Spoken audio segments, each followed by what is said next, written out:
Boa noite, pessoal. Tudo bem? Hoje nós vamos continuar a nossa aula, né?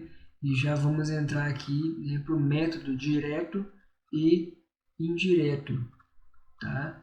Que são os dois métodos que nós vamos usar, né, para fazer a EDFC. Então, a primeira coisa que nós vamos ver, e eu acho que eu já até falei com vocês, é que é facultado à entidade utilizar qualquer um dos dois métodos, tá?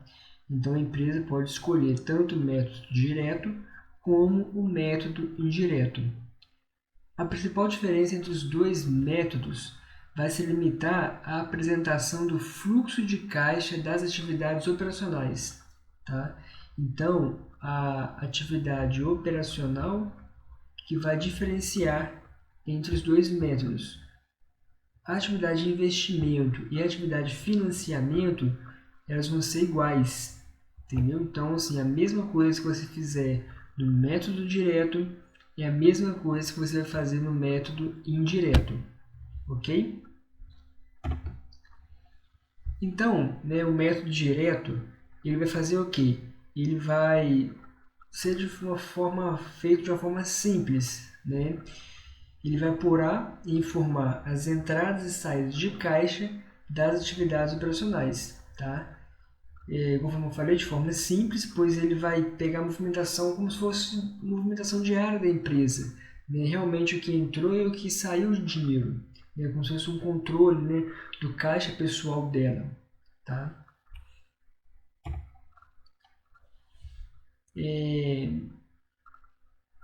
Seria até interessante, né, no caso aqui, ele, né, sugere, né, o autor sugere que crie, né, uma tabela, uma coluna, né, para expressar as variações. Por quê? Porque no método direto nós vamos partir dos componentes da demonstração de resultados e o ajustar pelas variações das contas do circulante do balanço. Então você vai observar, eu até citei exemplo para vocês, a gente tem no ativo ali disponível R$ 100 em 2010 e disponível em 2011 R$ 220. Então a variação foi de quê? De R$ 20. Então no método direto ele vai fazer isso, vai trabalhar tanto com o demonstrativo de resultado, né, que é DRE, ajustando pelas variações das contas do circulante do balanço, tanto o ativo circulante como o passivo circulante. Ok? O método indireto. Esse método faz ligação entre o lucro líquido constante na demonstração de resultado DRE e o caixa gerado pelas operações. A principal utilidade desse método é mostrar as origens ou aplicações de caixa decorrente das alterações temporárias de prazo nas contas relacionadas com o ciclo operacional. Então, a gente vai observar que no método indireto, ele vai sempre trabalhar, né, utilizando, né, as origens de aplicações, né? E essas origens de aplicações se encontram quando você credita a conta, por exemplo. Se você compra uma mercadoria a prazo, você creditou fornecedor, origem e aplicou estoque, certo? Então é praticamente isso aí que ele está falando, tá? Uma vantagem, né, que é permitir ao usuário que o usuário avalie quanto do lucro está se transformando em caixa em cada período. Como a gente vai fazer e esse método indireto ele vem pelo lucro líquido lá, né, ou prejuízo, então de certa forma ele vai distribuindo aquele lucro ali até chegar o momento de separar o que foi caixa, o que foi investimento, o que foi financiamento, tá? Ele só adverte aqui para ter um certo cuidado, né? Porque pode existir algum recebimento ou pagamento que não é daquele período, tá? E aí pode dar alguma diferença, né?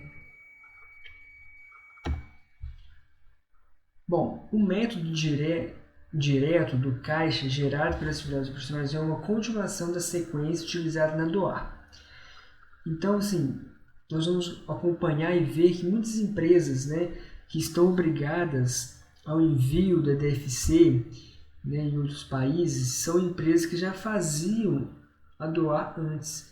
Então, para eles, acaba se tornando muito mais fácil continuar fazendo pelo método indireto, né, da DFC, no caso, já estão acostumados com a doar, que é praticamente a mesma forma de elaborar, né, a declaração. Tá? Mas, né, no caso aqui, os órgãos, né, normatizadores, né, das práticas contábeis indicam, né, a adoção, aí, no caso, do método direto, por ter uma maior facilidade de compreensão, né, entre assim, parte dos usuários aí, tá bom? Então é aconselhável usar o método direto. Bom, de acordo com o método de indireto, o fluxo de caixa líquido advindo das atividades operacionais é determinado ajustando o lucro líquido ou prejuízo quanto aos efeitos de.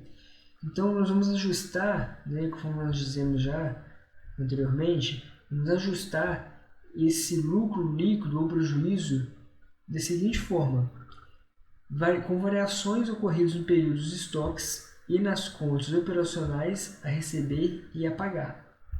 Tá? Itens que não afetam caixa, por exemplo, depreciação, provisões, tributos diferidos, ganhos e perdas cambiais não realizados e resultado de equivalência patrimonial quando aplicável. E todos os outros itens tratados como fluxos de caixa advinhos das atividades de investimento e financiamento, ou seja, todos esses itens aqui que nós citamos vão ser utilizados como ajuste, tá, no método indireto. Ok? E esse lucro ou prejuízo está sujeito a dois tipos de ajuste, que é o que nós vamos ver baseado nessa síntese aqui que nós falamos do que vai, né, ser variado no caso, né, ter esse efeito de variação.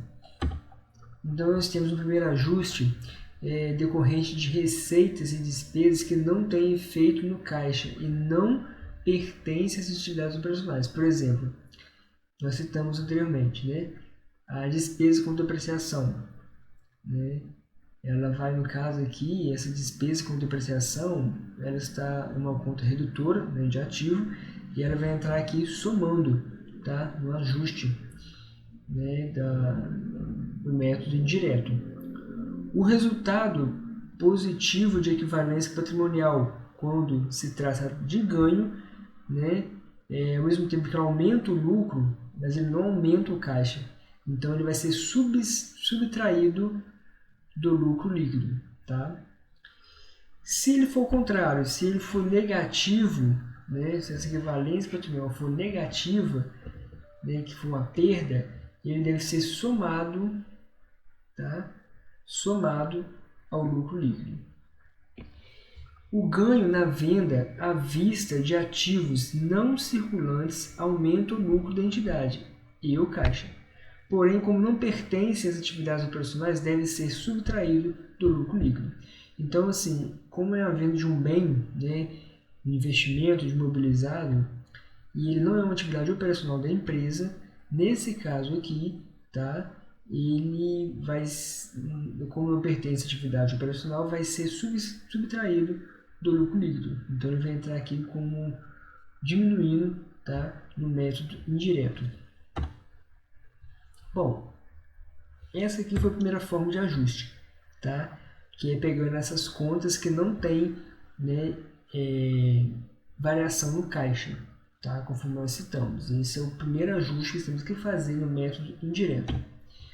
O segundo ajuste é decorrente da variação dos ativos e passivos ligados às atividades operacionais. Então, nós vamos ter o seguinte: nós vamos somar as reduções nos saldos das contas de ativo circulante realizável a longo prazo vinculadas às atividades operacionais, exceto o disponível, ou seja, o caixa lá é o disponível no banco, aquelas contas nós não vamos aqui somar nesse ajuste. O interessante é que é bom você observar o seguinte: vamos somar as reduções nos saldos das contas. Então, por exemplo, se nós temos uma conta ali do ativo, né, de 10.000 de duplicados a receber e teve uma redução para 8.000, ou seja, nós vamos somar, tá, esse valor nesse ajuste, apesar de que ela diminuiu, né, a conta. Ok?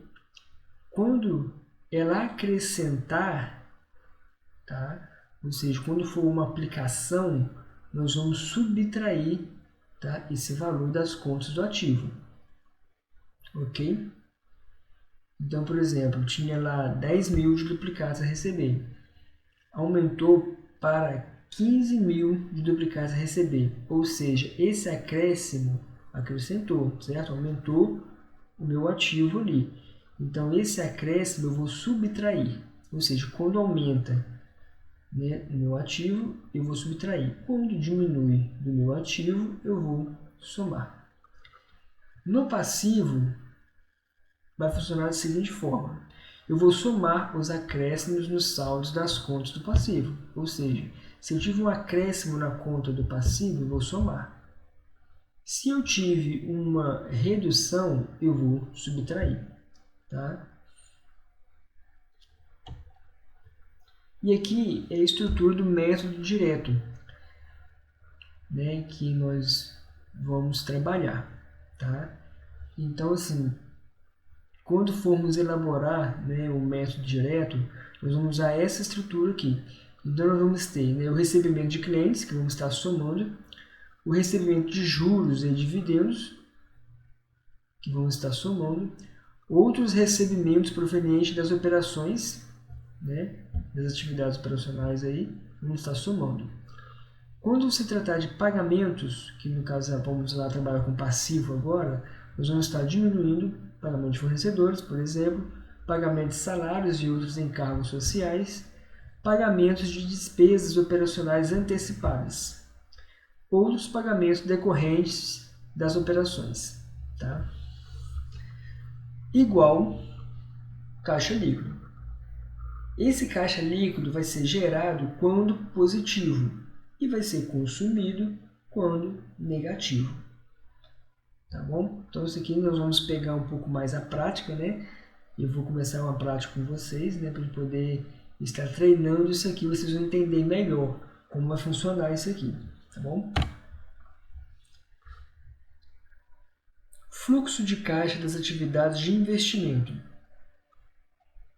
Então, aqui já é a parte de investimento da empresa, né? Recebimento do principal de empréstimos concedidos, recebimentos de alienação de ativos imobilizados intangíveis, recebimentos da alienação de investimentos permanentes. Tá? Então, isso aqui tudo relacionado ao investimento da empresa, ao não circulante ali. Então, isso tudo aqui, quando você tratar de recebimentos, vai estar somando, certo? No método direto. E quando se tratar de pagamentos, né, desembolsos de empréstimos concedidos, vai estar diminuindo. Pagamentos pela aquisição à vista de investimentos permanentes, pagamentos pela aquisição à vista de ativos imobilizados e intangíveis, ou seja, vai estar diminuindo aqui quando se trata de pagamento. Tá? Vai ser igual ao caixa líquido das atividades de investimento. O mesmo critério. Gerado quando positivo, consumido quando negativo. Fluxo de caixa da atividade de financiamento. Nós vamos estar fazendo recebimentos por integralização de capital social por meio de caixa ou equivalente de caixa, ou seja, vai estar somando aqui, recebimentos de empréstimos e financiamentos obtidos, bem como emissão de debêntures, positivo. Outros recebimentos, positivo. Tá? Resgate de ações pelos sócios, ou seja, sócios quando retiram dinheiro lá, vai subtrair, certo? Pagamento do principal de empréstimos e financiamento, bem como pagamento de debêntures, também vai diminuir. Pagamento de dividendos e juros sobre capital próprio, diminuir. Outros pagamentos decorrentes das atividades de financiamento, né? Se tratando de pagamento, diminui. do método direto, ok? Vai ser igual o caixa líquido das atividades de financiamento, certo? E aqui nós vamos ter a variação líquida do caixa, que é o que? A soma do 1, do 2 e do 3. Ou seja, o resultado que der aqui eu vou somar com o resultado que der no 2, mais o resultado que der no 3. Certo? E eu vou estar achando a variação líquida do caixa. Aqui eu tenho o saldo inicial de caixa, equivalentes caixa, ou seja, o saldo que eu tenho no primeiro ano. Tá? E aqui o saldo final, né, que vai ser igual à variação mais o saldo inicial. E assim nós fechamos o método direto. O método indireto, como nós dizemos, né, anteriormente, no começo, né, dessa aula, nós citamos aqui que o ajuste, no caso do fluxo de caixa pelo método de financiamento, né, e pelo investimento é igual ao método direto. Então, essa atividade de investimento e financiamento vai repetir, tá bom? Nós vamos fazer aqui no método indireto apenas o fluxo de caixa das atividades operacionais, tá? Que nós vamos trabalhar com o resultado líquido do período, né, que esse resultado você vai pegar na sua DRE, que vai estar disponível, né, de acordo com a questão que tiver em suas mãos. Nós vamos somar a depreciação, ou amortização, ou exaustão. Tá? Aqui vai depender, né, a perda de equivalentes, né, quando positivo, né, nós vamos subtrair. Quando negativo, nós vamos somar. Tá? Também aqui a questão do prejuízo, né, ganho na venda de bens ou direitos. Pode somar ou diminuir. Vai depender ali, né, do caso ali. Quando for ganho, diminui. Quando for perda, soma. Tá bom? Despesas financeiras que não foram pagas, vamos estar somando também aqui nesse ajuste. Tá? Lucro líquido ajustado, que vai ser o lucro ajustado após, né, feito esses ajustes, né, dessas contas. Então, nós vamos ter aqui, né, o segundo ajuste, que do saldo das contas do ativo circulante, ativo não circulante e realizável a longo prazo. Tá? Então, nós vamos estar fazendo, né, a soma, no caso, quando, igual eu falei com vocês anteriormente, estaremos somando quando tiver uma redução na conta. Tá? Estaremos diminuindo quando tiver um aumento no saldo da conta. Então, se aumentou a conta do ativo, nós vamos fazer uma diminuição. Se diminuiu a conta do ativo, nós vamos fazer uma soma. Tá bom? No passivo, quando se tratar de uma soma, vamos estar acrescentando, né, vamos estar aumentando o valor do passivo. Vamos estar somando. Tá? Quando se tratar de uma redução, vamos estar diminuindo as contas do passivo. E vamos totalizar com caixa líquido, né, das atividades operacionais. Tá bom? Isso aqui nós vamos entender um pouco mais na prática, né, que eu sei que talvez vai ficar um pouco confuso para vocês, né, mas não é nada de sete cabeças, bicho de sete cabeças, bem tranquilo, tá? É só ter um pouco de atenção, um pouco de cuidado, né? E essa aqui é a estrutura, né, que a gente vai fechar aqui no método indireto, tá? E vamos partir para uma demonstração um pouco mais prática, tá bom? Desses dois métodos, para que a gente possa iniciar nas nossas atividades práticas, tá? Preparando assim, né, para fazer nossa prova e aprender também, né, a realizar esse método direto e indireto, né, que a princípio nós vamos fazer mais detalhado, né? Mas depois vocês, cada um pode estar fazendo, né, até de uma forma mais automática, né? Até porque quando for fazer uma prova do CRC, né, não perder tanto tempo, né, não fazer tão detalhado igual nós vamos fazer nessa atividade nossa, tá bom? Então, Deus abençoe vocês, até a próxima aula aí, tamo junto.